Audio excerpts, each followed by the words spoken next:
이 시간에도 지난 시간에 이어서 우리 로마서 11장을 했습니다. 11장 1절까지 하면서 이스라엘의 남은 자, 이스라엘을 하나님께서 그렇다면 다 버리고 하나님께서 이스라엘하고 이제 더 이상 상관을 안 하시느냐라고 하는 그러한 질문이 있었죠. 그렇지 않다라고 하는 거예요. 하나님의 말씀 이스라엘 사람들이 거의 순종하지 않았지만은 그 중에서도 순종하고 남은 사람들이 있었다라고 하는 그런 말씀을 하고 있습니다. 또 이스라엘 사람들이 하나님을 배신하고 하나님을 떠나가고 믿지 않고 했지만 하나님께서는 이스라엘 사람이 그렇게 한다 할지라도 하나님께서는 이스라엘을 보존해 주겠다.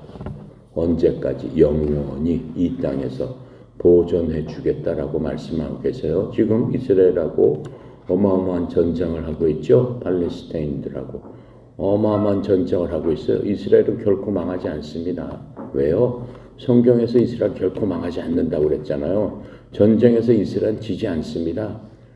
지금 어떻게 보면은 각 나라들이 이란이 전쟁에 이스라엘하고 대적하기 시작했고 시리아가 대적하기 시작했고 각 나라 주위를 둘러싸고 있는 각 나라들이 이스라엘을 대적해서 공격을 하기 시작합니다. 그런데 하나님께서 뭐라고 말씀하세요? 이스라엘은 내가 보존시켜 주겠다. 수억 명이 이스라엘 불과 몇백만 명밖에 되지 않아요. 애워싸고 둘러싸고 공격해 올지라도 결코 망하지 않습니다. 패배하지 않습니다. 왜요? 하나님께서 지금 성경에 말씀하고 있잖아요. 이스라엘을 내가 보존시켜 주겠다. 사람의 힘으로는 할 수 없죠. 하나님께서 보존시킨다면은 군대가 나를 보존시키는데 군대가 나를 향해서 돌진해 온다 할지라도 나를 어떻게 못한다라고 하나님께서 말씀하고 있는 거. 그게 이스라엘이다라고 지금 얘기하고 있는 거. 그렇다면은 성경에서 언제 누구한테 이스라엘의 보존에 대한 말씀을 해줬을까요? 여러분이 갖고 있는 성경책에 써 있단 말이죠. 이스라엘 끝까지 망하지 않는다. 멸망하지 않게 하겠다. 어디에 있냐면 구약 성경에 있습니다. 예레미야 31장 35절부터 37절까지 하나님께서 약속해 주신 말씀이 있어요. 내가 읽어볼 테니까 잘 들어보세요. 주가 이같이 말하노라. 그는 해를 낮에 빛으로 주고 달과 별들의 규례들을 밤에 빛으로 주며 바다와 파도가 소리칠 때 바다를 나누나니 만군의 주가 그의 이름이니라. 바로 그렇게 하시는 분이 하나님이시다 라고 지금 말씀하고 있습니다. 그런데 그 하나님께서 만일 그 규례들이 내 앞에서 떠나 없어진다면 그때는 이스라엘의 씨도 내 앞에서 끊어져 영원히 민족이 되지 못하리라. 주가 말하노라. 해가 없어지고 바다가 없어지고 그게 없어지지 않는 한에는 이스라엘은 영원히 나와 함께 있다라고 하는 거예요. 해가 없어지고 바다가 없어지면은 이스라엘도 끊어지리라. 그 얘기는 뭐예요? 이 세상의 지구가 완전히 멸망하기 전까지는 이스라엘은 지속되리라. 이렇게 말씀해 주고 있습니다. 자, 그렇게 하고 이 바울은 이스라엘 보존에 대한 그 말씀에서 바울 자신을 이렇게 얘기를 했습니다. 고린도전서 15장 8절에 보면 맨 마지막에는 정한 때를 벗어나 태어난 자에게도 내게도 보이셨으니 또 디모데전서 1장 10절에서 16절에서 보면 하나님께서 자신을 구원하신 것을 언급하고 있는 것들을 우리가 볼 수 있습니다. 디모데전서 1장 16절에 보니까 그러나 예수 그리스도께서 먼저 내 안에서 모든 오래 참으심을 보이사 이후에 자신을 믿어 영존하는 생명에 이르게 될 자들에게 본이 되게 하셨으니 그런 까닭에 내가 긍휼을 얻었느니라. 이렇게 바울은 얘기를 하고 있어요. 자신에 대해서. 그러면서 이 바울이 하나님을 대적하던 사람이 회개하고 주님께 돌아선 바로 이 바울의 경우 우리들과는 좀 그 바울이 하나님께 돌아선 경우하고는 맞지 않는 것을 볼 수 있습니다. 바울은 어떻게 해서 하나님께 돌아섰습니까? 바울이 사람들을, 예수 믿는 사람들을, 그리스도인들은 죽이러 돌아다녔죠. 죽이러 막 돌아다니는 바로 그 순간에 하늘로부터 바울한테 목소리가 들립니다. 목소리가 들리면서 네가 왜 나를 핍박하느냐, 그렇게 말씀을 하는 목소리를 들리면서 갑자기 눈이 멉니다. 말을 타고 가다 말에서 떨어집니다. 말에서 떨어지는 순간에 하나님께서 빛으로 그 마음속에 나타나셔서 내가 바로 네가 핍박하는 바로 그 하나님이다, 그리스도다라고 말씀을 하세요. 그것을 듣고 바울은 어떻게 해요? 아, 내가 여지껏 잘못했구나. 내가 여태껏 그 거룩하신 하나님이신 그 그리스도를 믿는 사람들을 죽이려 내가 이렇게 다녔고 또 많은 사람들을 죽는 대로 내보냈구나 라고 하면서 회개를 하게 되는 겁니다. 그래서 그때부터 예수 그리스도를 믿게 되는 겁니다. 여러분과 나는 그렇게 해서 예수님을 믿습니까? 여러분한테 하나님께서 나타나셔서 야, 내가 이런 분이니까 너 나를 믿어야 돼, 그렇게 감동을 주셔서 여러분 믿기 시작했어요? 그래요? 아니죠? 아니에요. 우리는 뭘로 믿은 거예요? 우리는 바울처럼 그런 경험은 못했지만은 이 하나님의 말씀을 배우고 익히면서 마음속에 그 말씀을 받아들이고 하나님께서 세상 만물을 창조하신 분이구나, 하나님께서 사람을 만드신 창조주구나, 그것을 믿음으로 말미암아 하나님을 믿게 된 겁니다. 어떻게 보면 우리가 바울보다 더 훌륭한 사람들입니다. 바울은 자기가 하나님을 보고 믿었어요. 우리는 보고 믿었어요? 보지 않고 믿었어요. 뭘로 믿었어요? 하나님의 말씀을 전도해 주는 사람을 통해서 성경을 보고 우리는 믿게 됐어요. 그러니까 우리가 바울보다 어떻게 보면은 더 나은 그런 믿음을 가진 사람이라고 생각할 수 있겠죠. 자, 그래서 그 이스라엘 그 미래 회복과 구원에 대해서는 조금 아까 얘기한 그 예레미야 그 선지자가 얘기해 줬던 것도 있었고, 또 스가랴라는 대언자를 통해서 이스라엘의 미래에 대해서 하나님께서 말씀을 해주고 있어요. 스가랴서 12장 10절부터 31장 1절에 보니까 이렇게 말씀하고 있어요. 내가 다윗의 집과 예루살렘 거주민을 위해 은혜의 영광, 은혜의 영과 강구하는 영을 부어주리니 그들이 나 곧 자기들이 찌른 나를 바라보고 사람이 자기 외아들을 위하여 애곡하듯 그를 위하여 애곡하며 사람이 자기의 처음 난 자를 위하여 쓰라리게 슬퍼하듯 그를 위하여 쓰라리게 슬퍼하리로다. 그날에 마치 무깃돈 골짜기에 하다드림몬에서의 애곡과 같은 큰 애곡이 예루살렘에 있으리라. 그 땅이 애통하되 가족마다 따로 애통하리니 곧 다윗의 집 가족이 따로 하고 그들의 아내들이 따로 하며 나단의 집 가족이 따로 하고 그들의 아내들이 따로 하며 레위의 집 가족과 그의 아내들이 따로 하며 시므이의 가족들이 따로 하고 그들의 아내들이 따로 하며 남은 모든 가족이 가족마다 따로 하고 그들의 아내들도 따로 하리라. 그날에 죄와 더러움을 씻기 위한 셈이 다윗의 집과 예루살렘 거주민들 위에 열리리라. 이게 무슨 얘기예요?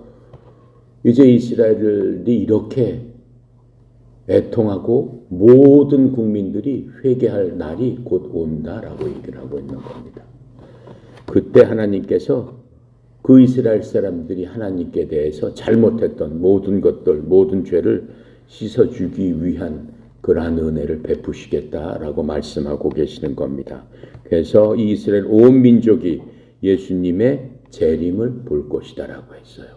그 재림이 어느 때인지는 몰라요. 재림이 어느 때인지는 모르지만은 성경책 요한계시록 성경의 마지막 부분을 보면은 예수님 오시는 때는 이 세상에 무슨 일이 일어날 것이다라고 우리에게 설명을 해주고 있어요. 근데 지금 그 요한계시록을 나중에 우리 공부하겠지만 그걸 보면은 지금이 그런 비슷한 징조들이 일어나기 시작하는 거예요. 세상에 거기에 보면은 전쟁이 일어나기 시작한다고 그랬어요. 곳곳에서 전쟁이 일어나기 시작. 지금 전쟁이 막 일어나기 시작하죠. 우크라이나에서 일어나기 시작했죠. 그다음에 이 이스라엘에서 일어나기 시작했죠. 조금 있으면 중국과 대만이 또 전쟁이 일어난다고 하죠. 또 어떤 나라 사람들은 뭐래요? 북한이 한국을 쳐들어오는 것이 가장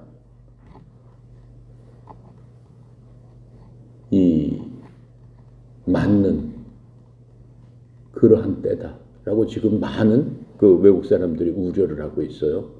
그래서 세상 곳곳이 전쟁이 일어나기 시작하고 기근이 일어나기 시작하고 지금 기근이 얼마나 많이 일어나요? 우리는 잘 먹고 잘 살아서 모르지만은 지금도 하루에 수백 명씩 죽어가고 있어요. 못 먹어서. 아프리카 보세요. 못 먹어서 죽어가고 있습니다. 지진이 일어나고 있죠. 일본 보세요. 지진이 일어나가지고 지금도 그 지진 속에 폐허 속에 갇혀가지고 있는 사람들이 얼마나 많습니까? 세상 곳곳에 그런 것들이 일어나면은 예수님이 오시는 말세의 징조인 줄 너희들이 알아야 된다. 이렇게 말씀하고 있습니다. 그래서 우리가 이때야말로 예수님을 올바로 믿고 예수님 앞에 어때요? 우리의 믿음을 고백해서 하나님의 자녀로서 믿음으로 굳게 서야 될 바로 그 시점이다라고 얘기를 하고 있는 겁니다.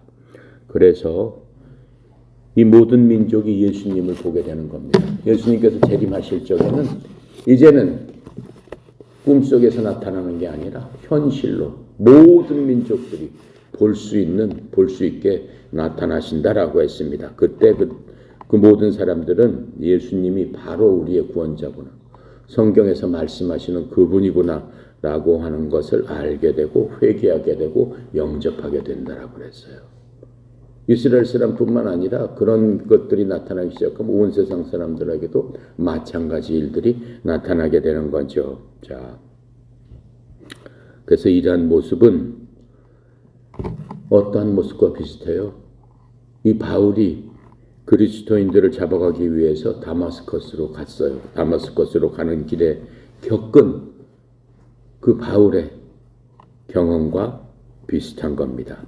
스가랴서 14장 4절에 이렇게 설명합니다. 그날에 그분의 발이 예루살렘 앞 동쪽에 있는 올리브산 위에 설 것이요 올리브산이 거기에 한가운데서 동쪽과 서쪽으로 갈라지므로 힘이 큰 골짜기가 생길 것이며 그 산의 반쪽은 북쪽으로 그 산의 반쪽은 남쪽으로 이동하리라. 무슨 얘기예요? 바로 예루살렘에 큰 지진 같은 것이 일어나서 산이 두 쪽으로 완전히 갈라지는 그러한 일이 생기는데 그때 예수님께서 거기에 오신다. 바로 오시는 그때다라고 지금 말씀해주고 있습니다. 자, 그래서 사도행전 1장 11절에는 이렇게 얘기하고 있어요. 사도행전 1장 11절은 무슨 광경이냐면 예수님께서 십자가에 돌아가시고 40일 동안 부활하셔서 제자들과 하늘에 올라가시기 전에 이 땅에 다시 부활하신 그 영광스러운 몸으로 제자들 앞에 가끔가다 나타나셔서 제자들을 알려주시고 깨우쳐 주신 바로 그 상황이었습니다. 그런데 예수님께서 40일 후에 하늘로 올라가십니다. 그 광경을 모든 사람이 봤다라고 설명을 해주고 있습니다. 거기서 뭐라고 얘기하냐면은 또 그들이 이르되 너희 갈릴리 사람들아 너희가 어찌하여 서서 하늘을 바라보느냐 너희를 떠나서 하늘로 들어 올려 가신 이 동일한 예수님께서는 너희가 그분께서 하늘로 들어가심을 본 그대로 다시 오시리라.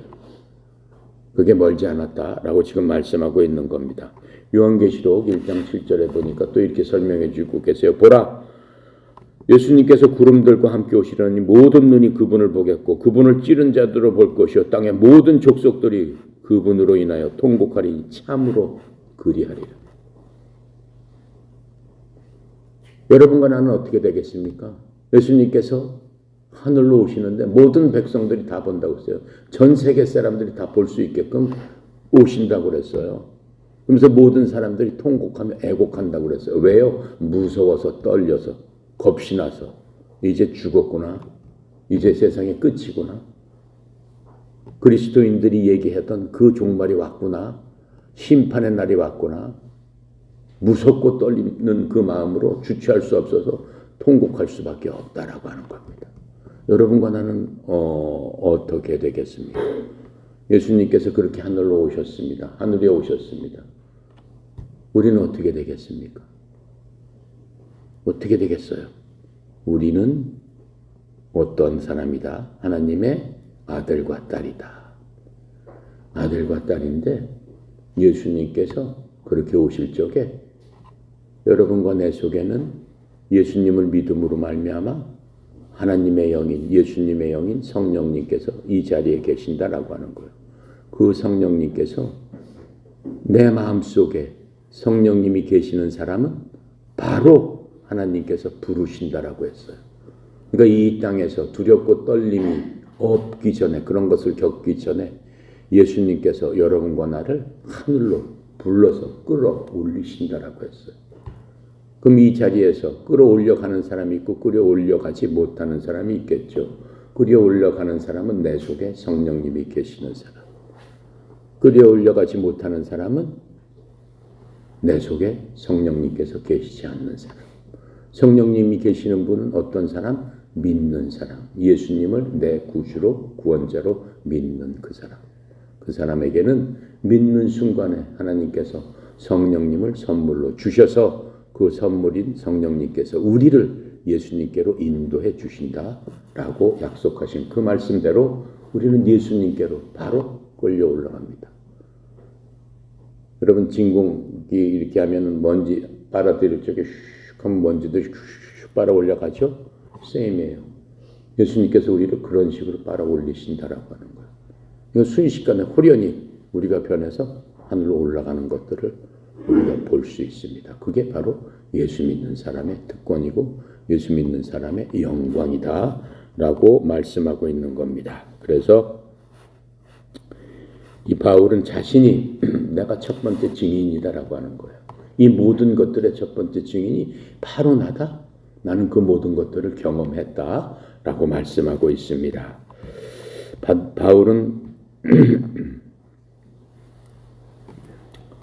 자신이 구원받은, 내가 구원을 받았기 때문에 모든 이스라엘이 구원을 받는다. 지금 그렇게 얘기하는 게 아닙니다.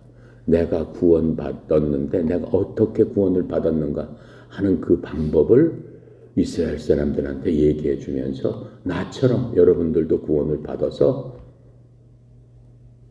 하나님의 영광에 이르러야 되지 않겠느냐. 지금 이렇게 얘기해 주고 있습니다. 2절을 보겠습니다. 2절 하나님이 그 미리하신 자기 백성을 버리지 아니하셨나니 너희가 성경의 엘리야를 가리켜 말하는 것을 알지 못하느냐. 저가 이스라엘을 하나님께 송사하되 3절 주여 저희가 주의 선지자들을 죽였으며 주의 제단들을 헐어버렸고 나만 남았는데 내 목숨도 찾나이다 하니 이게 무슨 얘기냐면 엘리야는 이 700년 전의 사람이에요. 예수님 오시기 전에 엘리야가 어느 나라 사람이라고 그랬냐면은 이스라엘이 둘로 나눠졌다고 그랬죠. 북이스라엘, 그다음에 남유다. 남과 북으로 나눠졌는데 북이스라엘의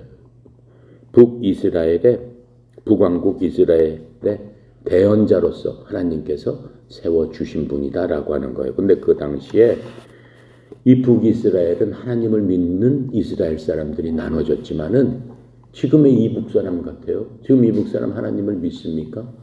그리스도교를 믿습니까? 못 믿죠? 예수님 믿으면 어떻게 돼요? 아주 끔찍하게 핍박을 해요. 아주 끔찍하게 예수님 믿는 사람들은 다 잡아다가 죽이거나 아주 노역장에 끌고 가서 아주 고난을 받게 해서 죽게끔 내버려 둔단 말이에요. 그런 식으로 그 북이스라엘이 하나님을 믿지 않고 원래 하나님을 믿는 백성인데 이스라엘 자손이니까 당연히 하나님을 믿죠. 그런데 이제는 그 믿음을 다 버리고 우상들을 숭배하게 됐습니다. 그 당시에 북이스라엘 왕이 누구냐면은 아합이라는 왕과 그 부인이 이세벨이라는 그러한 부인이 있었습니다. 여왕이 있었습니다. 그런데 둘 다 하나님을 다 버려버리고 바알 신을 섬기고 아세라 신을 섬겨가지고 백성들로 하여금 하나님의 그 제단 성소를 다 헐어버리게 하고 바알신, 아세라신들을 섬기게 하는 그런 악한 왕들입니다. 하나님 보시기에 얼마나 악해요. 그 백성들이 하나님이 선택하신 선민이고 하나님의 백성인데 이렇게 극심하게 하나님을 배신한 바로 그때 지금 이 이사야가 어떻게 해요? 하나님이 그 미리하신 자기 백성을 버리지 아니하셨나니 너희가 성경에 엘리야를 가리켜 말하는 것을 알지 못하느냐. 엘리야를 가리켜서 하나님께서 뭐라고 말씀하셨냐면은 또 엘리야가 그때 왜 나오냐면은 그 당시에 3년 6개월 동안 비가 하나도 오지 않았어요. 비가 하나도 오지 않으니까는 농사를 질 수가 없어요. 곡식들을 거둘 수가 없어요. 그 심한 가뭄 때문에 사람들이 죽어갑니다. 그러니까는 바알신은 뭐냐면은 폭풍우의 신이에요. 비를 내리는 신이에요.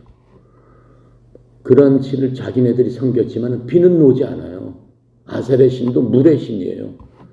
그 왕과 왕비가 그러한 그 우상을 섬겼지만은 그 섬기는 우상들이 아무것도 해줄 수 없습니다. 그러니까는 엘리야가 하나님의 대언자가 갈멜산으로 바알 왕한테 가서 갈멜산으로 여러 그 왕이 섬기는 바알 그 선지자들 또 여왕이 섬긴 아세라 선지자들 다 모으십시오 이렇게 얘기를 해요. 그러니까 바알 선지자 450명 아세라 선지자 400명이 그 산으로 올라옵니다. 그리고 하나님을 섬기는 엘리야는 혼자서 그 사람들 앞에 섭니다. 그러면서 누구 신이 진짜 신인가 한번 여기서 봅시다. 대결해 봅시다. 그러면서 하나님께 나는 내가 믿는 하나님께 제단을 쌓고 내 하나님께 간구해서 나는 내가 비를 내리게 할 것이다. 바알신과 아세라신 너희 그 제사장들도 너희들의 신에게 빌어서 비가 오나 보자 얘기를 합니다. 그래서 850대 1로 하나님 앞에 그 사람들은 그 우상들 앞에 간구를 하기 시작합니다. 하루 종일 그 사람들이 손을 잡아놓고 춤을 추고 비가 안 오니까는 자기 몸에 막 피를 내가지고 그 우상들 앞에서 비를 내려주세요, 비를 내려주세요 간구를 합니다. 비가 안 옵니다. 이제 엘리야가 하나님 앞에 기도를 합니다. 하나님 앞에 기도할 적에 어때요? 비가 오기 시작합니다. 비가 오기 시작하고 하늘에서 불이 내려가지고 제단에 놔둔 재물, 송아지를 그냥 태워버립니다. 그러면서 저쪽 하늘에 보니까 손바닥만한 그 구름이 오고 있습니다. 그것을 보고 어때요? 엘리야가 비가 오니까 왕이시여 산에서 내려가십시오 이렇게 얘기해요. 근데 비가 엄청 쏟아지기 시작합니다. 3년 6개월 동안 안 오던 비가 하나님께서 비를 내려주셔서 엄청나게 비가 쏟아지기 시작합니다. 그 순간에 거기에 모여있던 바알 선지자, 이세벨이 생기던 아세라 선지자 모두 하나님께 죽임을 당합니다. 완전히 다 850명이 죽어버립니다. 다 죽여버립니다. 그랬더니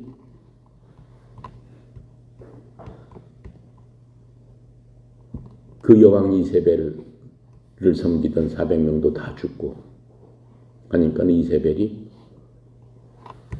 이사야 그 자기가 사람을 보내서 이사야한테 얘기를 합니다. 내가 내 선지자들을 다 죽였으니까 오늘 내로 너도 그들과 똑같이 내가 죽이리라. 내가 죽이지 않으면은 내 목숨을 내놓겠다 하는 식으로 이사야한테 얘기합니다. 이사야가 금방 어떻게 했어요? 하나님의 힘을 받아가지고 그 악한 모든 것들을 죽였음에도 불구하고 이사야가 그 얘기를 듣는 순간에 마음속에 겁이 너무 났어요. 아, 나를 죽인다네. 아, 이제 나는 죽었구나. 그러고 하면 빗속을 뚫고 막 달려갑니다. 빗속을 뚫고 막 달려가서 하나님 저는 무섭습니다라고 하는 거예요. 그 말을 듣고 금방 하나님의 힘을 받아서 그 그 악한 자들을 850명이나 한꺼번에 죽이는 것을 본 이사야도 하나님 전부 무섭습니다. 라고 하면서 로뎀나무 밑에 가서 하나님께 기도합니다. 하나님, 저를 죽여주세요. 하나님, 저를 데려가 주세요. 하나님, 저는 무섭습니다. 하나님, 제가 하나님을 위해서 이렇게 일을 했는데 저들이 나를 죽이려 옵니다. 이 이스라엘 땅에 아무도 없고 하나님 섬기는 자가 아무도 없고 저 혼자 남았습니다. 이렇게 하나님께 기도합니다. 하나님, 저를 빨리 데려가 주세요. 이렇게 기도합니다. 근데 하나님께서 뭐라고 얘기하고 있는 거예요? 지금 3절에 그 얘기를 하고 있잖아요. 주여, 저희가 주의 선지자들을 죽였으며 주의 제단을 헐어버렸고 나만 남았는데 내 목숨도 참나이다. 이렇게 얘기를 하고 있는 거예요. 자, 그래서 하나님께서는 엘리야한테 이렇게 말씀하세요. 얘야, 그렇지 않다. 내가 모르는, 내가 남겨준 그 땅에 내 종이 7,000명이나 있다. 이렇게 말씀하시는 거예요.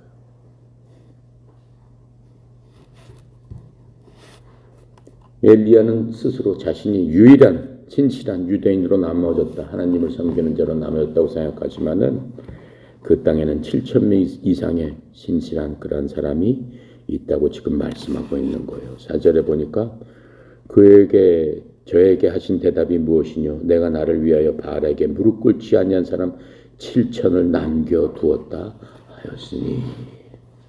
그렇죠? 우리는 무슨 일을 하면서 나 혼자다라고 생각할 필요가 없다라고 하는 거예요. 하나님께서는 하나님의 일을 위해서 내가 모르는 그 하나님의 사람들을 항상 남겨두고 계시면서 그 사람들을 통해서 하나님의 일을 하시는 바로 그런 분이다라고 하는 겁니다. 열왕기상 19장 18절에 그 얘기를 하고 있어요. 그러나 내가 나를 위해서 이스라엘 안에 7,000명을 남겨두었나니 곧 바알에게 절하지 아니한 모든 무릎과 바알에게 입맞추지 아니한 모든 입이니라 하시니라. 여기서 남겨뒀다라고 하는 말은 뭡니까? 이사야서 10장 22절 23절에 또 이렇게 설명해 주고 계세요. 비록 내 백성 이스라엘이 바다의 모래 같을지라도 그들 중에 남은 자만 돌아오리라. 아무리 이스라엘 사람들이 그 바다의 모래같이 많을지라도 하나님을 진실로 믿고 하는 사람만 하나님께 돌아오리라. 이렇게 말씀하고 있는 겁니다. 이스라엘의 모든 민족이 하나님께 진실한 적은 없었어요. 모든 민족이 항상 합심해서 하나님을 섬기는 적은 한 번도 없었습니다. 항상 그 민족들 가운데 많은 부분에서 하나님과 대적하고 하나님을 믿지 않았습니다. 그래서 하나님께서는 아브라함의 그 자연적인 자녀들과 영적인 자녀들 사이에 차별을 만들어 두셨어요. 아브라함의 자연적 자녀들은 뭡니까? 아브라함의 피를 받아서 아브라함의 육체적인 후손인 이삭과 야곱의 그 후손들, 그것을 육체적인 자녀라고 하죠. 영적인 자녀는 누굽니까? 믿음으로 말미암아 하나님께서 아브라함을 너는 의로운 자다라고 했어요. 아브라함이 이스라엘이라는 그런 민족을 만들기 전에 아브라함 개인 하나를 너는 의로운 자다 이렇게 얘기를 하셨어요. 그러면서 모든 믿는 사람들에게 아브라함의 자녀다라고 말씀해 주세요. 그것을 믿음의 자녀이기 때문에 아브라함의 자녀다라고 얘기하시는 거죠. 그것을 영적 자녀라고 하는 겁니다. 그래서 여러분과 나는 이스라엘 사람들은 아니지만 믿음으로 아브라함처럼 예수를 믿고 구원을 받았기 때문에 아브라함의 영적 자녀다라고 말씀해 주고 있는 겁니다. 우리가 배웠던 로마서 2장 25절부터 29절에 이렇게 말씀해 주고 계세요. 겉으로 유대인이 아니요 겉으로 육체에 행하는 할례가 그 할례가 아니니 오직 속으로 유대인이요 할례가 글자 안에 있지 않고 영 안에 있는 마음의 할례니라. 이런 사람에 대한 칭찬은 사람에게서 나지 아니하고 하나님에게서 나느니라. 그렇죠? 뭘 한다고 해서 사람의 칭찬을 받는 그것이 아니고 우리가 마음속으로 할례를 받아서 우리 마음이 하나님의 말씀을 온전히 받아들일 적에 하나님으로부터 칭찬을 받는 그러한 믿음의 사람이다 라고 얘기하는 거예요. 그래서 유대인들이 할례를 통해서 하나님의 언약 안에서 하나님께서 율법의 이스라엘 사람들은 다른 민족과 구별하기 위해서 태어나자마자 8일 만에 할례를 해라. 그 할례가 하나님의 백성의 구분의 기준이 된다 라고 말씀해 주셨기 때문에 모든 남자아이들은 태어나자마자 8일 안에 다 할례를 합니다. 지금도 이스라엘 병원에 가면은, 유대인 병원에 가면 그대로 합니다. 그런데 그것이 아무것도 아니다라고 하는 거예요. 그게 하나님의 자녀라는 그러한 특권이라는 것들을 보여주는 게 아니다라고 지금 말씀하고 있어요. 아브라함같이 하나님의 의를 얻기 위해서는 어떻게 해야 되는 거예요? 할례가 아니고 마음속의 할례, 하나님을 믿는 딱딱한 마음을 쪼개가지고 어떻게 해요? 하나님을 나의 구원자로 받아들이는 바로 그런 것이 있어야 된다라고 말씀하시는 겁니다. 5절 보겠습니다. 그런즉 이와 같이 이제도 은혜로 택하심을 따라 남은 자가 있느니라. 바울 시대에 로마에 의해서 나라가 다 흩어져서 없어집니다. 없어졌지만은 흩어진 유대인 사이에서는 그래도 하나님을 믿고 하나님을 신실하게 믿는 그런 자가 있다라고 지금 이렇게 말씀하고 계시는 겁니다. 그래서 이렇게 남은 자들은 하나님께 열심히 일을 하는 것을 사역이라고 하죠. 사역자, 교회 가면 사역이라는 말 많이 듣습니다. 사역이라는 것은 섬기는 자다라는 뜻이에요. 목사님도 사역자고, 전도사님도 사역자고, 장로님도 사역자고, 집사님도 사역자고. 그 사람이 교회 가면 계급을 얘기하는 게 아니에요. 교회는 그 사람들이 가장 밑에서 다른 교회 오는 사람들을 섬기는 사람들이에요. 하나님께서는 섬겨라 라고 하시면서 누구를 섬겨? 하나님의 자녀들을 섬겨라. 하나님의 자녀가 누구? 구원받은 여러분들을 섬기라라고 하면서 섬길 사람을 주신 거예요. 그게 목사고 장로고 집사고 권사고 교회에서 얘기하는 직분이다라고 하는 거예요. 직분이 높으면 높을수록 어떻게 해요? 많이 섬겨야 되는 거죠. 섬김을 받으려고 하는 게 아니에요. 그 사람들은 제일 밑에서 가장 어려운 사람을 섬겨야 되는 바로 그 직분을 얘기하고 있는 겁니다. 그러면서 하나님께서는 우리한테도 뭐라고 얘기하는 거예요? 너희들 이제 예수 그리스도를 믿었으면은 누구든지 예루살렘과 사마리아와 저 땅 끝까지 가서 내 말씀을 전해라. 너희들은 내 사역자가 돼야 된다. 즉 믿지 않는 사람, 하나님을 모르는 사람을 섬기는 자가 되어서 예수 그리스도의 본이 되어야 된다. 너희들은 나의 편지다. 이렇게 말씀해주고 있는 것들을 우리가 지금 볼 수 있는 겁니다. 자, 그래서 이렇게 남아있는 사람들은 하나님의 사역자가 돼서 하나님의 은혜로 구원을 받았기 때문에 그 은혜를 받아가지고 그 사역하는 일을 해야 된다라고 하는 겁니다. 그래서 이스라엘의 중요한 이 관심사는 선한 일을 행함으로써 하나님을 기쁘게 하는 것들이 그 이스라엘 사람들의 중요한 삶의 목표였어요. 근데 그 목표가 더 이상 어떻게 됐어요? 바뀌었죠. 하나님은 우리가 무슨 선한 일을 한다고 해서 마음이 기쁘지 않아요. 물론 선한 일은 좋은 거고 하나님을 기쁘게 하는 방편 중에 하나입니다. 그런데 무엇이 우선돼야 돼요? 하나님에 대한 믿음이 우선이 돼야 돼요. 하나님에 대한 말씀이 우선이 돼야 돼요. 그 말씀에 따라서 우리가 선한 일을 하게 되면은 정말로 하나님 마음을 기쁘게 하는 거죠.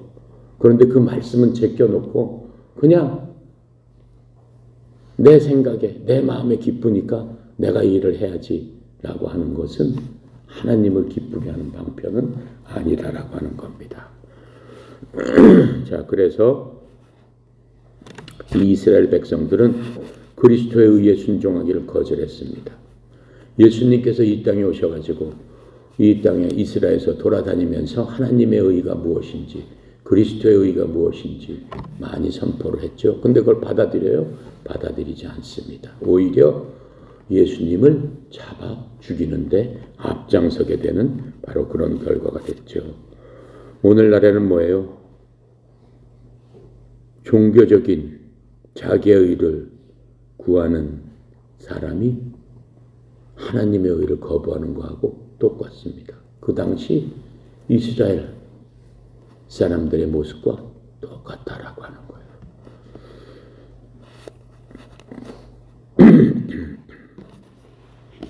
복음은 뭐예요? 유대인들에게 먼저 선포되었습니다. 계속해서 얘기한 거죠. 우리가 계속해서 살펴본 거죠. 구원은 유대인에게서 났습니다. 예수님이 유대인이잖아요. 유대인에게서 났습니다. 요한복음 4장 22절에 이렇게 설명해줘요. 너희는 너희가 알지 못하는 것에 경배하고 우리는 우리가 아는 것에 경배하는 것을 아노니 이는 구원이 유대인에게서 났음이니라. 이렇게 말씀해주고 있습니다. 자, 현 시대 뜻은 하나님께서 이 시대를 말씀하고 있는 겁니다. 5절에 보면 그런즉 이와 같이 지금도는 현 시대, 우리가 살고 있는 지금 이 시대에도 하나님께서 이 시대에도 이 하시는 일, 이 시대에도 하시는 일이 뭡니까? 이방인들을 찾아가신다. 이방인들, 이스라엘 사람들 아닌 그 사람들한테 복음을 전하기 위해서 찾아가시고 있습니다. 또 하나님께서는 이 시대에서 하시는 일이 뭐예요? 교회를 세우신다라고 하는 거예요. 교회가 세상 곳곳에 세워지고 있죠. 선교사들이 파견돼 가지고 하나님 모르는 곳마다 가서 헌신하고 있죠. 사역하고 있죠. 봉사하고 있죠. 섬기고 있죠. 모르는 사람들을 위해서 세워지고 있다라고 하는 거예요. 그 그리스도가 하시는 일이다라고 하는 거예요. 세 번째는 뭐예요? 사람들을 그리스도 몸 안으로 집어넣는다라고 하는 거예요. 이건 굉장히 중요한 겁니다. 우리가 그리스도 몸 안에 있지 않으면은 하나님의 사람이 아닙니다.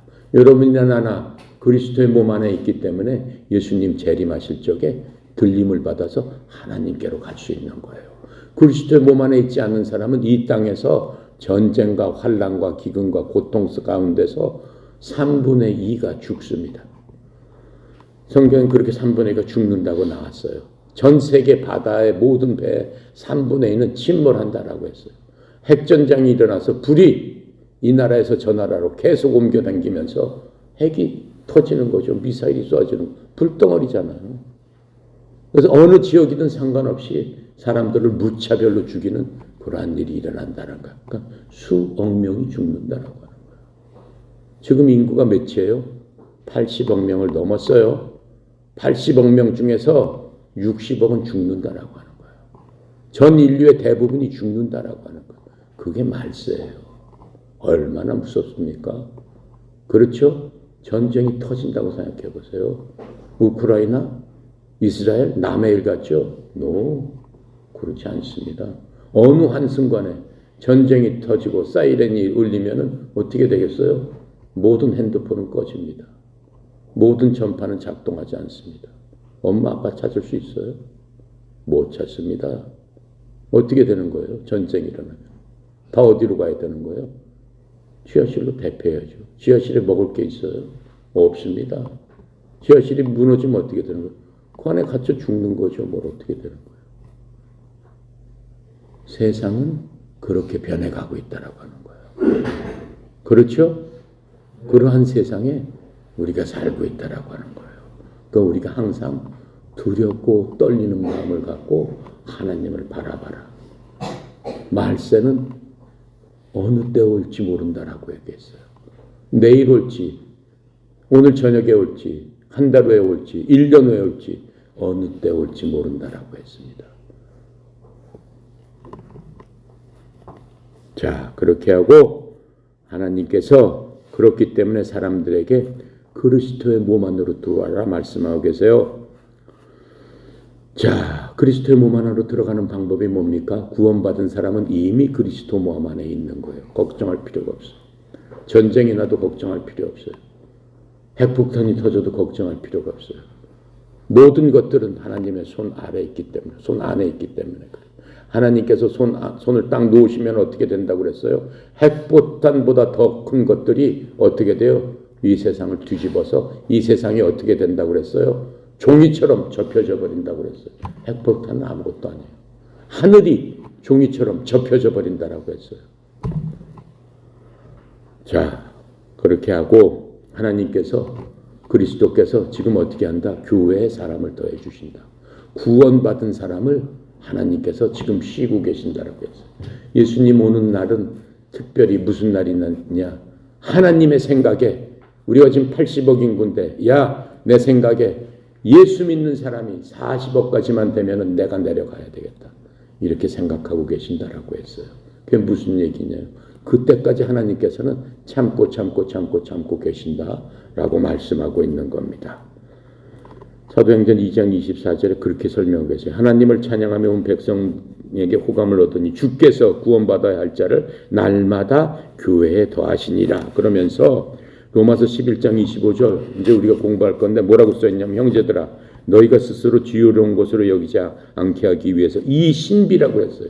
이 비밀에 대해 너희가 모르기를 내가 원치 않으니 그것은 곧 이방인들의 충만함이 이를 때까지 일부가 눈머는 일이 이스라엘에게 생긴다는 것이다. 무슨 얘기예요?